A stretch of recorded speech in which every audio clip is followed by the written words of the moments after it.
2 skills interrogators must master. I'll share that in this episode. Hi, everyone. I'm Lena Cisco, and welcome to the Real Interrogation Room, hosted by, yes, a real interrogator. Years ago, I was certified by the Department of War now and being trained by the United States Marine Corps in interrogation. I have conducted hundreds of interrogations during the global war on terror, so I have a lot of hours in the booth, as we say. And I created this channel because as an interrogator, we possess a lot of skills that can be used, I guess, utilized by anyone in any industry, in any aspect of life, because it's all about getting trust from someone, forming a relationship, using rapport, knowing what to say and how to say it, when to say it, knowing the questions to ask, the statements to say, to get the information we need to make wise decisions in life. They can help our personal relationships. These skills can help our professional relationships. They're all meant to help us level up our interpersonal communication skills. And who can't use that? So that's why I created this channel. I will say that if you're new to the channel, and you may be because the channel is fairly new, that you will get to know my style. I don't script anything. I pick a topic and I talk about it and I let it flow. So if I make a mistake, if I have to think about something, that's what it is. That's just my style. In this episode today, I want to share with you 2 skills that interrogators must master, and that is rapport and control.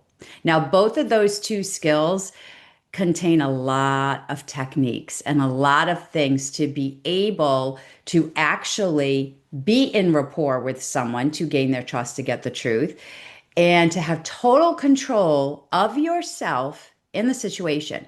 And in the terms of situational control today, I'm going to talk about communication because that's what we do as interrogators. We have to master our communication skills.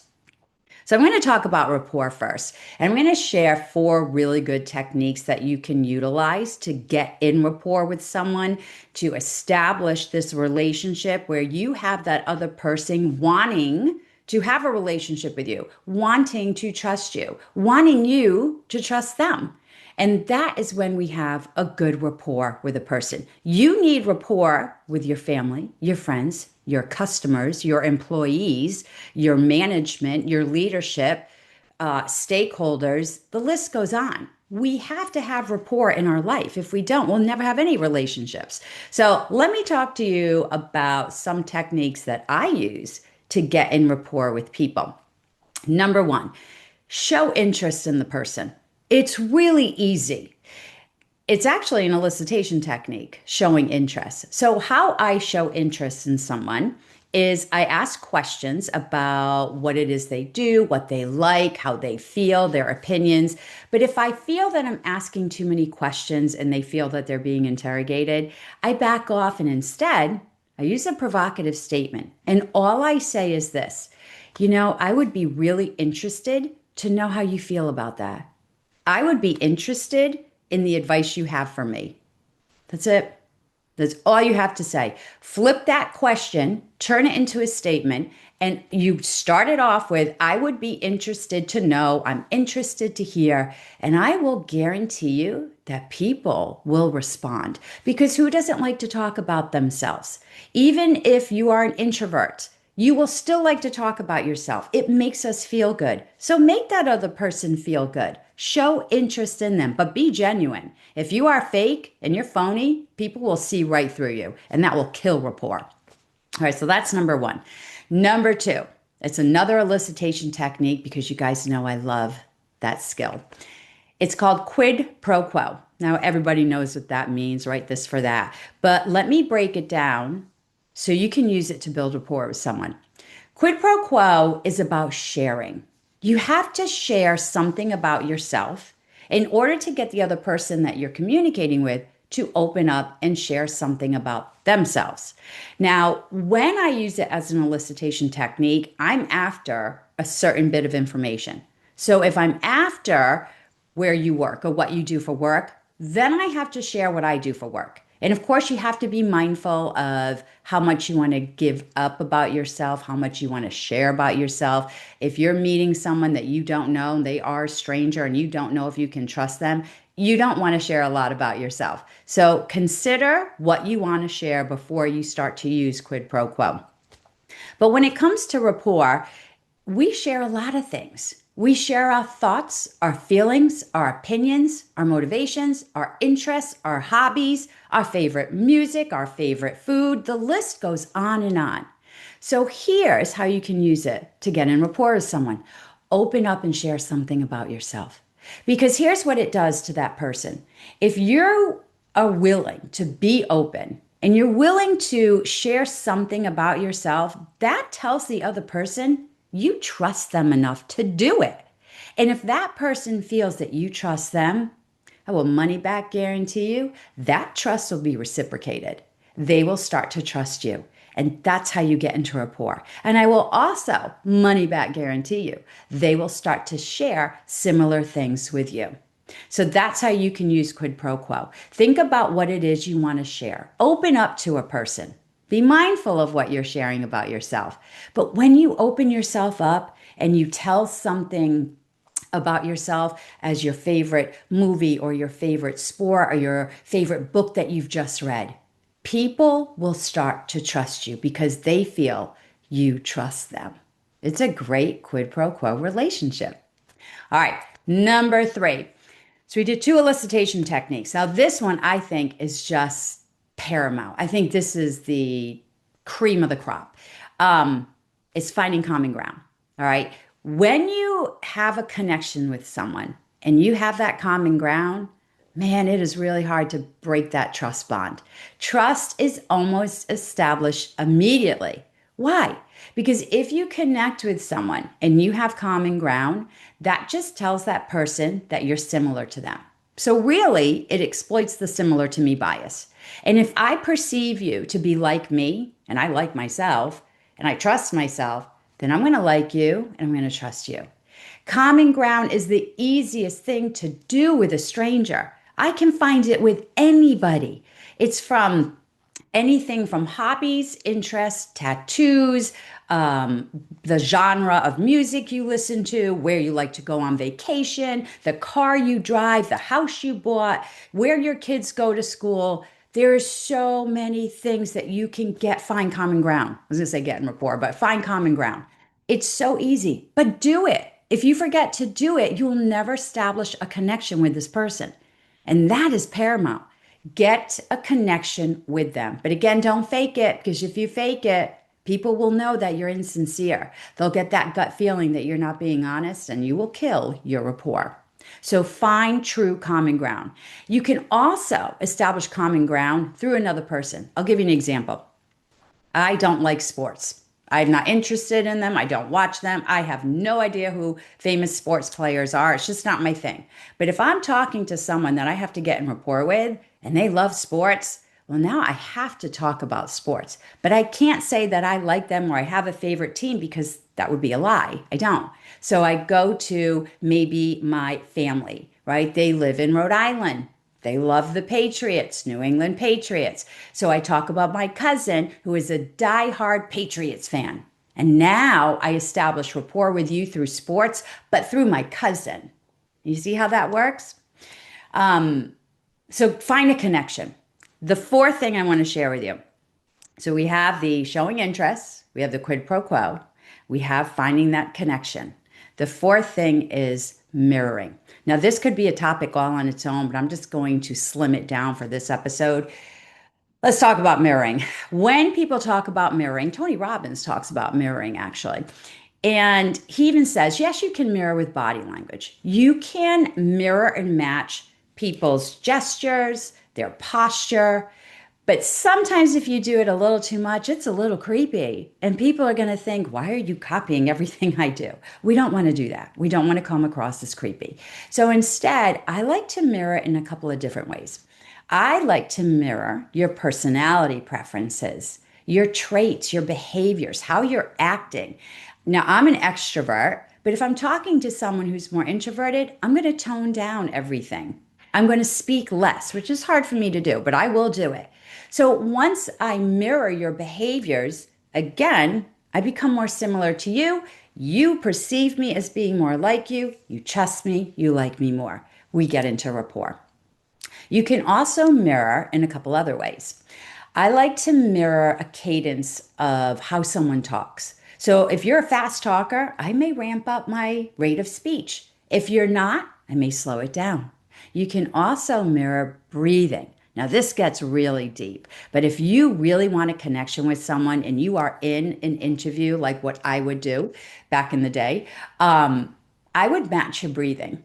So, how I do it is I just watch your shoulders and I get in sync with your breath.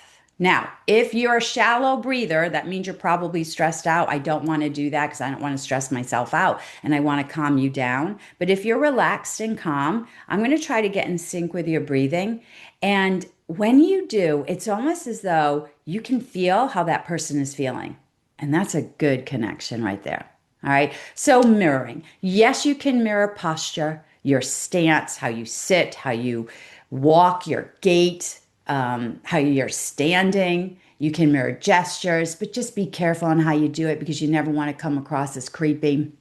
Um, I like to mirror behaviors, personality, rate of speech, and breathing. I just think they're really good. And people don't know that you're doing this. So that connection is super strong. All right, so there's some tips on rapport. The second thing interrogators must master is control. And that is control of the self, emotional control, control of our thoughts. Our thoughts drive our behaviors. If we can control our thoughts, we can control our behaviors. We won't react, we will act in every situation. If we're controlling our emotions, we will stay in our prefrontal cortex of the brain. We will always be rational. We will be focused. We will be calm. We will be organized. If we get emotional, then we go to the limbic part of our brain and we will become emotional and irrational. And that's nowhere to be. Okay. As an interrogator, you cannot be in that space. So even if you're talking to someone and they are just barraging you with negative comments or a negative energy. Maybe they said something that was really rude. Maybe they're a little condescending to you. And oh, I've had that in the past couple of years. And I'll share a story later. But the thing that you have to do is just let it go. You have to let all that fall off you like water. And how you do that is change your thought about what they just said to you. All right. That's having control. That is a high level of emotional intelligence. So, what I do if somebody comes across as a little condescending or they're just flat out rude to me, I just say, oh, poor them. They don't have emotional control. But I do. And I'm not going to let that comment affect me. And that's it. And I'm not affected by the comment. If somebody comes across and they're just negative, right? Maybe a little pessimistic, everything is, the sky is falling. At this point, I'm just going to say to myself, don't let it affect you, Lena. This is something they're dealing with, but you don't have to. You can remain positive. And I do. That's having total control. I was in a meeting, this is probably a year ago, and it was a potential client who wanted me to train his people. And was he just, yeah, he was not a nice guy. He was pretty rude. And I thought, oh, I feel the blood boiling, the cortisol going off. I'm like, why am I letting this guy bother me? I have no idea who he is, and I'm the expert in this field. Why would I let this bother me? So I didn't. And in fact, as he got done barraging me with what he thought was the way to go, I simply turned with a smile and I asked him, and I said, what exactly do you want your people trained in? And he looked at me and he said, well, I was like, okay, then there you go. All right, there's no need. So when you deal with a highly emotional person, someone who's very negative, someone who is rude, that's their problem. They have a low EQ, but you can have a high EQ and let it go. All right. So that's having that control over the self. When you do that, you will always stay in your prefrontal cortex. You will stay in your rational thinking brain. You will have a clear head and a calm mind, and you'll feel good and you won't stress out.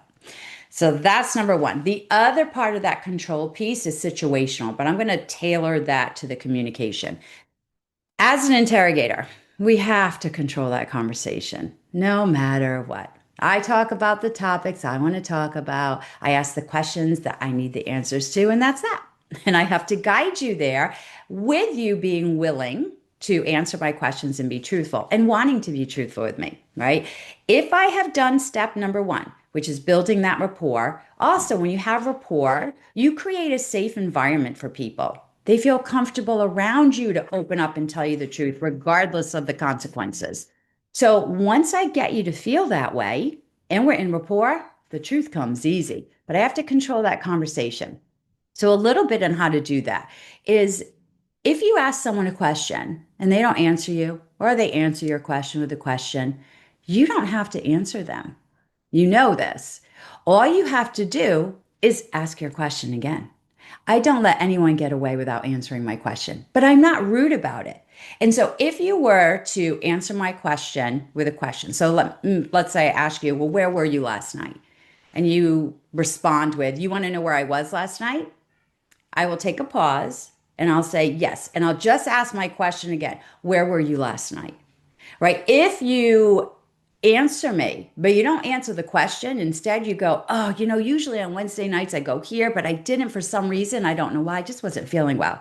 You still didn't tell me where you were last night. So I'll listen, I'll pause, I count to three, and I'll ask you the question again. So where were you last night? Last night, where were you? Because I'm going after the information I need. So that's number one. Always control that. If someone is not answering your question, you ask it again. I give people three strikes and you're out. If I have to ask the question three times in a row and you are avoiding it, whether you are being vague with the answer, you're deflecting the answer, you're answering my question with a question, you're asking me questions, anything, right? I have to call you out on it. And after the third time of asking this question, I will simply say, is there any reason why you don't want to answer that question? And then I wait to listen. Usually, people answer that question, and I can take a nugget of information and go off of that and still wrap it around to my question. But never let anybody get away without answering your question. And even if they talk and they are trying to come across as answering your question and they're not, you have to take control and you have to go after the information. It's not being rude. You asked the question. In fact, I would say they were being rude for not answering you. So it's all about having that control. The only way you can really feel that you have control over a conversation is to practice it. You have to think about where you want this conversation to go. What is the end state of this conversation? What is it you're going to get? If you don't know where you want to go, you're not going to get there.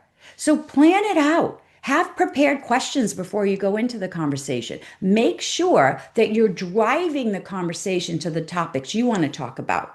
Because in my world, the topics were uncomfortable because usually they had to involve a criminal activity. And nobody wants to talk about that. And they don't want to go to jail and this and that. It's uncomfortable. They don't want to be looked at as a bad person. So I still need the information. And if you go to jail, you go to jail. But I need to take control of that conversation. I still need the answers to my question. So I have a lot of people who try to take over the conversation by talking about another topic or bringing me over here. We call it taking me down the rabbit hole. I have to stay in control. I'm in the driver's seat. I drive the conversation to where I want to go. So let me share you another technique. I told you that if they don't answer your question, you ask it again. But the other technique to have full control over that conversation is if you ask a question, we were talking about a topic, and they fire a question off at you. Well, why do you want to know that? What are you going to do? Well, you can't hit the wall. You can't get stumped. So here's what I do. You also can't ignore them because that's going to kill rapport. So what I do is I answer your question and I will give you the reason. But as soon as I'm done with my vague answer, there is not a second that I waste in time or I fire back with another question. Now I've taken full control again. The person asking the questions has control. So if they ask you a question, it is okay to answer them. Absolutely okay, because you're staying in rapport. But then you fire another question right back. And you do it at ease. You do it by being friendly, by being kind. So if someone asks me, well, why do you want to know where I was last night? I will simply tell them, well, it's one of the requirements I have to ask, or it's something that someone needs to know. So let me ask you this. At 10 o'clock last night, where exactly were you? You see what he did? And I went right back to what I needed to know.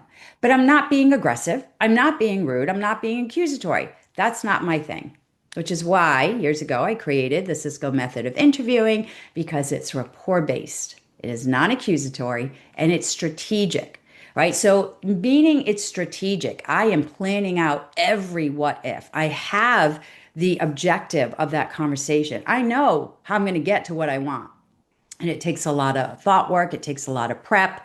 Tactical, maybe not so, but that's my method of interviewing. All right. So I shared 2 tips that interrogators must have all the time. You have to get in rapport with your people. That is step number 1. If you want the truth, you have to convince them, persuade them to want to give you the truth. If you don't, you're never going to get it. That's that simple. So being in rapport with someone helps persuade them to like you, to trust you, to give you the truth. And number 2 is being in total control of everything: emotional control, thought control, controlling my behaviors. I'm acting, never reacting. I have control of every question, the conversation, and I'm going to take it to the topics that I want to discuss. All while you are liking me, trusting me, and wanting to open up with me. So now you know. All right. If you liked this episode and you liked my other episodes, which I'm sure you will, follow me, subscribe to the channel. Also, let me throw this out. If you want me to talk about a particular topic, let me know. Drop it in the comments. I will read them.